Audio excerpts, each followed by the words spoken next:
Socrates, in his timeless pursuit of truth, once posed a question that resonates even today. If a donkey kicks me, should I sue it, fight back, or simply ignore it? At first glance, the question might seem simple, even humorous, but it carries a profound philosophical depth about how we handle the conflicts that cross our paths.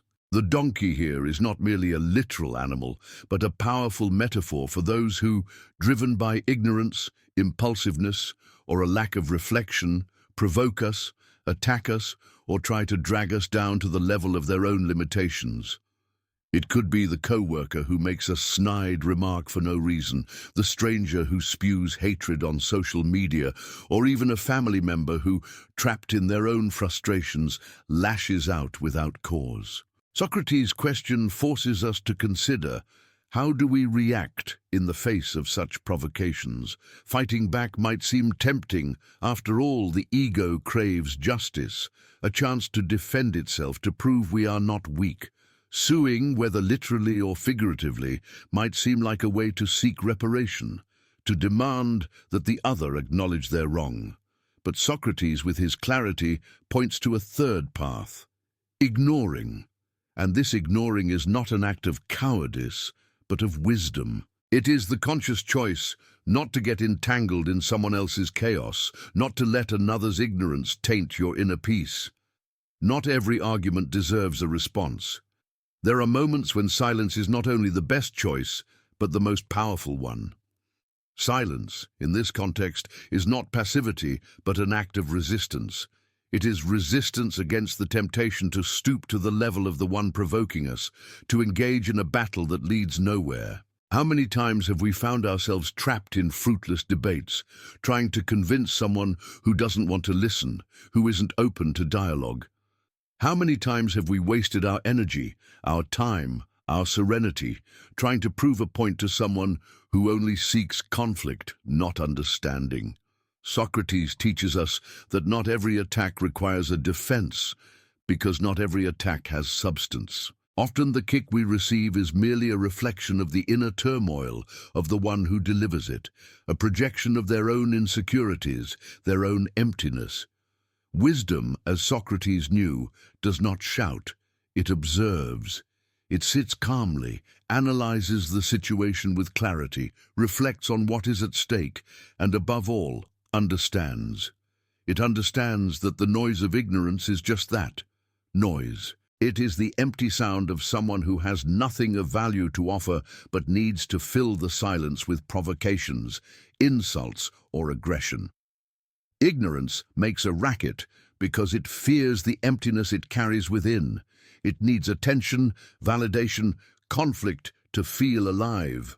But wisdom does not get swept up in that storm. It stands firm, like a tree whose deep roots keep it steady even in the midst of a gale. Wisdom knows that true power lies not in reacting impulsively, but in choosing how and when to respond, or often in choosing not to respond at all. When someone approaches you with nothing but provocations and insults, silence becomes the most powerful response. This silence is not a surrender, but an affirmation of your own inner strength. It is the silence that says, I see who you are, and I choose not to lower myself to your level.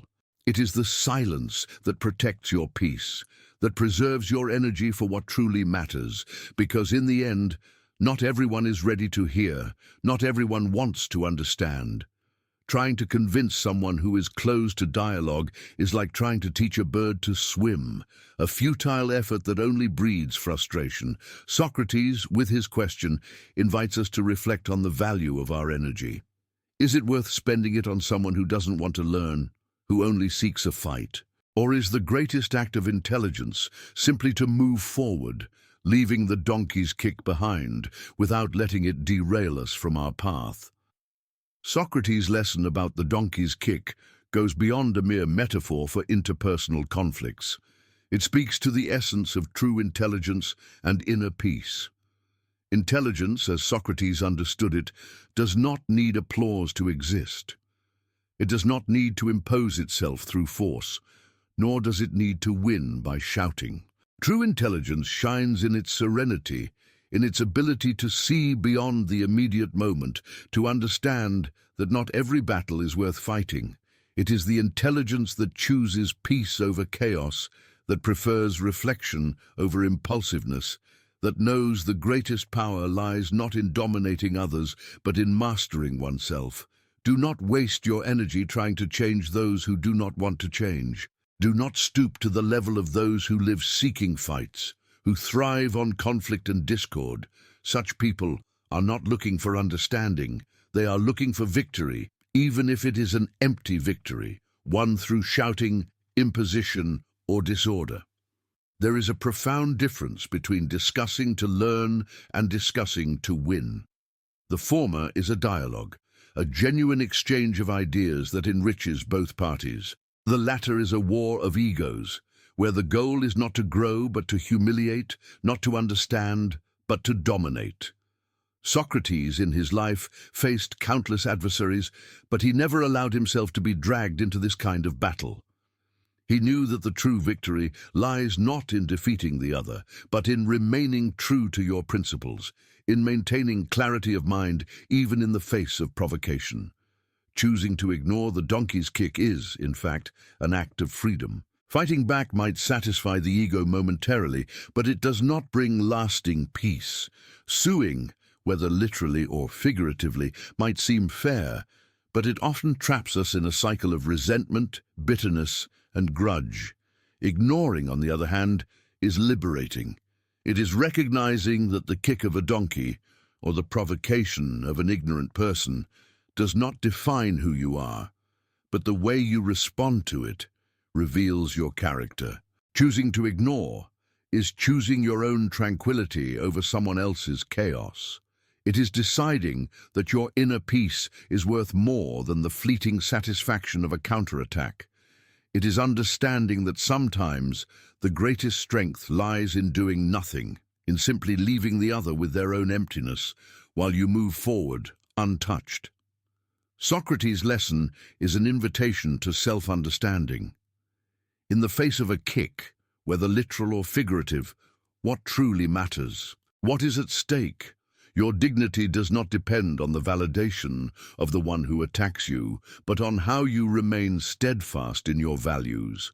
True intelligence manifests in the ability to control yourself, to not give in to impulsiveness, to not be swept away by anger or the need to prove something.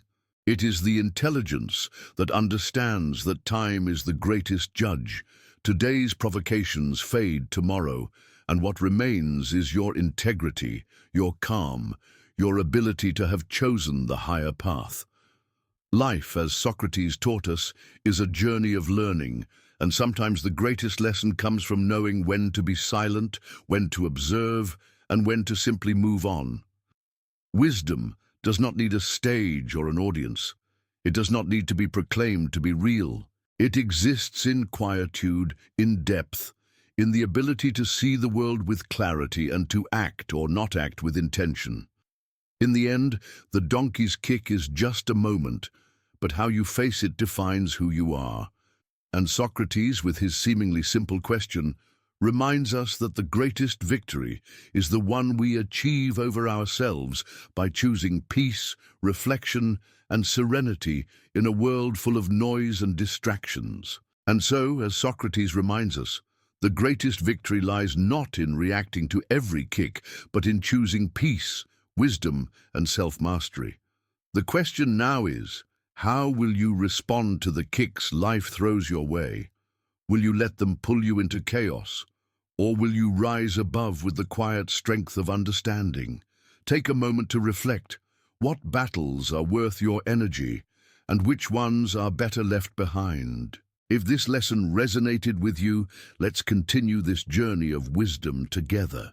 Subscribe to our channel for more insights that challenge the way you think and inspire you to live with intention. Share your thoughts in the comments below. How do you find peace in the face of provocation? And don't forget to hit the bell icon so you never miss a moment of reflection. Let's keep exploring the art of living wisely together.